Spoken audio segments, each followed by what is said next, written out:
నేడు సరూర్ నగర్ స్టేడియంలో బీఆర్ఎస్ యువ సంగ్రామ సదస్సు నిర్వహిస్తోంది. కాంగ్రెస్ పార్టీ యూత్ డిక్లరేషన్ కు కౌంటర్ గా ఈ సదస్సును ఏర్పాటు చేయబోతున్నారు. 2023 అసెంబ్లీ ఎన్నికల సమయంలో సరూర్ నగర్ స్టేడియంలో ప్రియాంక గాంధీ వాద్రా చేత యూత్ డిక్లరేషన్ ను కాంగ్రెస్ ప్రకటించింది. అయితే అధికారంలోకి వచ్చిన తర్వాత ఆ హామీలు అమలు చేయటం లేదని బీఆర్ఎస్ ఒక పక్క ఆగ్రహాన్ని వ్యక్తం చేస్తోంది.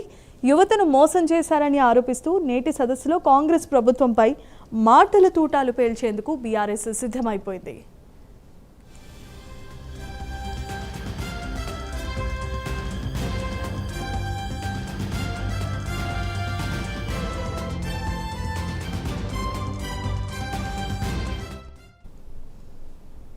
మరోవైపు సభకు బయలుదేరిన బీఆర్ఎస్ నేతలను పోలీసులు ఎక్కడికక్కడ అడ్డుకునే ప్రయత్నం చేస్తున్నారు. మాజీ మంత్రి సబితా ఇంద్రారెడ్డిని పోలీసులు హౌస్ అరెస్ట్ చేశారు.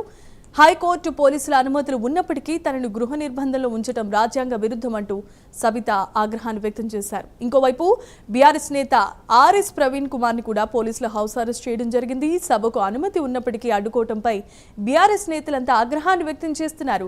అనుమతి ఇవ్వకపోతే నివాసంలోనే ఆమరణ నిరాహార దీక్ష చేపడతానంటున్నారు సబితా. నేను మల్కాజ్గిరి కమిషనరేట్లో సరూర్ నగర్ స్టేడియంలో ఉండే మీటింగ్కు ప్రిపేర్ అవుతుంటే ఈరోజు మరి సైబరాబాద్ పోలీసులు ఉదయమే మా ఇంటికి వచ్చి నన్ను హౌస్ అరెస్ట్ చేస్తామంటున్నారు.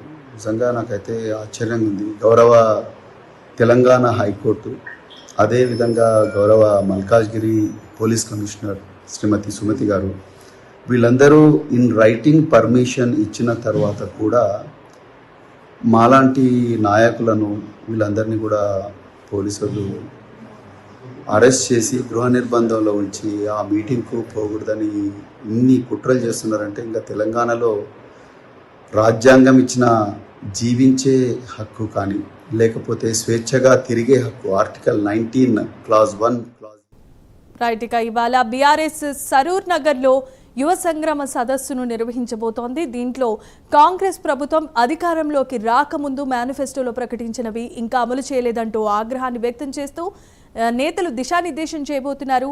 అయితే ఈ ప్రయత్నంలోనే బీఆర్ఎస్ నేతలను పోలీసులు అడ్డుకొని హౌస్ అరెస్ట్ చేశారు. దీనిపై బీఆర్ఎస్ నేతలంతా మండిపడుతున్నారు. ఇదే అంశానికి సంబంధించి మరిన్ని అప్డేట్స్ అందించడానికి మా కరెస్పాండెంట్ చందు ఉన్నారు. చందు,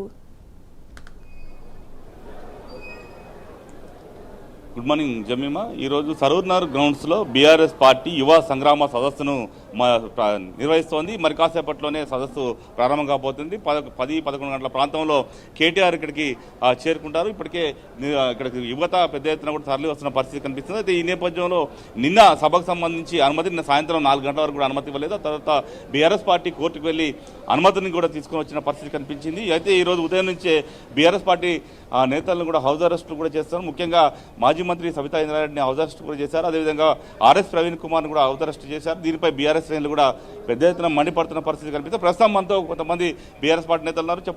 చెప్పండి బాలు గారు, ఏంటి అసలు ఈరోజు అరెస్టులు ఎలా చూస్తారు? ఇవాళ ప్రజాప్రభుత్వం అని చెప్పి రేవంత్ రెడ్డి గారు వచ్చినప్పటి నుంచి, కాంగ్రెస్ ప్రభుత్వం ఏర్పడప్పటి నుంచి కూడా పోలీసుల రాజ్యం నడుస్తుంది. ఇవాళ ఏ కార్యక్రమం తీసుకున్నటువంటి సందర్భంలో ఇవాళ నిన్నటి వరకు పర్మిషన్ ఇవ్వకుండా కూడా ఆపడం జరిగింది. యువ సంగమ సదస్సు ఎందుకు పెడతామని కూడా క్లియర్గా చెప్పడం జరిగింది. మే 8వ తారీఖు 2023లో ఆనాడు సరూర్ నగర్ వేదికగా కాంగ్రెస్ పార్టీ ప్రియాంక గాంధీని పిలిచి ఏఐసిసి జనరల్ సెక్రటరీ గారిని పిలిచి ఆ రోజు యూత్ డిక్లరేషన్ చేయడం జరిగింది. ఆ యూత్ డిక్లరేషన్ చేసినటువంటి వాగ్దానాలు ఏంటి అంటే, మేము కాంగ్రెస్ పార్టీ అధికారం రాగానే సంవత్సరం లోపు 2 లక్షల ఉద్యోగాలు అన్నారు. అదేవిధంగా యువతకు నిరుద్యోగ భృతి అన్నారు. అదేవిధంగా ఏది జాబ్ క్యాలెండర్లు అన్నారు. వాటి గురించి ఇలా దాదాపు 31 నెలలు దాటిపోయింది.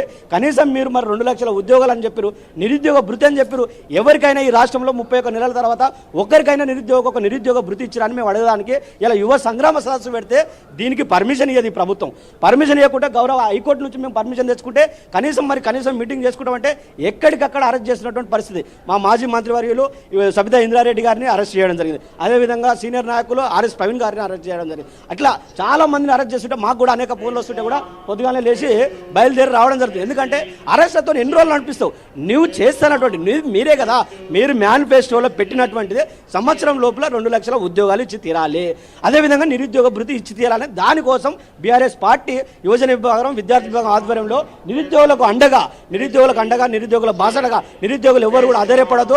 గత కేసీఆర్ గారి ప్రభుత్వంలో చాలా ప్రభుత్వ ఉద్యోగాలు ఇచ్చినాం. అదేవిధంగా ప్రైవేట్ రంగంలో కూడా దాదాపు 20 లక్షలకు పైగా ప్రత్యక్షంగా పరోక్షంగా కేటీఆర్ గారి నాయకత్వం చాలా ఉద్యోగాలు ఇచ్చినటువంటి పరిస్థితి. ఈ 2.5 సంవత్సరాల్లో పూర్తిగా విధ్వంసం అయిపోయింది అన్ని సెక్టార్లు. అంటే ఇలా ఐటీ రంగం కావచ్చు, ఫార్మా రంగం కావచ్చు, కుదేలైపోయినటువంటి పరిస్థితులు. అంటే ప్రధానంగా చూసినట్టయితే ముఖ్యమంత్రి పదే చెప్తా ఉన్నాడు, దాదాపు 60 నుంచి 70 వేల ఉద్యోగాలు ఈ ప్రభుత్వం వచ్చినాక ఇచ్చామని చెప్తారు. మీరేమో ఉద్యోగాలు ఇవ్వలేదని చెప్తున్నారు. ఏమంటారంటే క్లియర్గా వారి దగ్గర కూడా లెక్కలు ఉన్నాయి. వాళ్ళ డిప్యూటీ సీఎం బట్టి విక్రమార్క గారు కూడా స్పీకర్కి కూడా ఇవ్వడం జరిగింది. మేము ఇచ్చినటువంటి ఉద్యోగాలు కాంగ్రెస్ ప్రభుత్వం అధికారంలోకి వచ్చినాక ఫైనాన్షియల్ ఆర్థికమైనటువంటి అప్రూవల్ తీసుకొని ఇచ్చినటువంటి పోస్టులు కేవలం 16,900 పోస్టులు మాత్రమే. మిగతా పోస్టులు అన్నీ కూడా ఈ 65,000 అని చెప్పుకుంటున్న మిగతా పోస్టులు కూడా గత ప్రభుత్వం బీఆర్ఎస్ ప్రభుత్వం హయాంలో కొన్ని ఎగ్జామ్స్ పెట్టడం జరిగింది. కొన్నిటికి నోటిఫికేషన్ వేసి పెట్టడం తర్వాత వీరు ఎగ్జామ్స్ పెట్టి వీళ్ళు ఆర్డర్ ఇచ్చి ప్రభుత్వం వచ్చినాక మేమే ఇచ్చినామని వాళ్ళు చెప్పుకుంటారు. అంటే ఏదో సామెత ఉంటుంది కదా, ఎక్కడ కడితే మా దొడ్లు ఇంత సరిపోతుంది అని చెప్పేసి ఎవరిస్తేంది మేమే ఇచ్చినామని చెప్పుకున్నటువంటి పరిస్థితులు కాంగ్రెస్ పార్టీ ప్రజలు ఉన్నారు, ఈ నాయకులు ఉన్నారు. కాబట్టి మేము ఒకటే డిమాండ్ చేస్తున్నాం, ఖచ్చితంగా నిరుద్యోగులకు సంబంధించినటువంటి 2 లక్షల ఉద్యోగాలు ఇచ్చి తీరాల్సిందే. అదేవిధంగా నిరుద్యోగ భృతి అన్నారు కదా, నిరుద్యోగ భృతి ఒక విద్యార్థి నిరుద్యోగ కూడా ఇప్పటి వరకు ఖచ్చితంగా నిరుద్యోగ భృతి కూడా ఇవ్వాలని మేము డిమాండ్ చేస్తున్నాం. లేని పక్షంలో ఈ రాష్ట్ర ముఖ్యమంత్రిగా ఆయన చేత కాకపోతే రాజీనామా చేయాలని ఈ సభ నుంచి కూడా డిమాండ్ చేస్తున్నాం. మొత్తం మీద చూసినట్టయితే ఖచ్చితంగా ఈ సభ ద్వారా ప్రభుత్వానికి కనువిప్పు కలిగిస్తాం. ఖచ్చితంగా 2 లక్షల ఉద్యోగాలు ఇచ్చే వరకు బీఆర్ఎస్ పార్టీ నిరుద్యోగులకు అండగా ఉంటుంది, పోరాటం చేస్తుందని చెప్పి కూడా బీఆర్ఎస్ నేతలు చెప్తున్నారు. Over to studio. Right, thanks for the updates Chandu.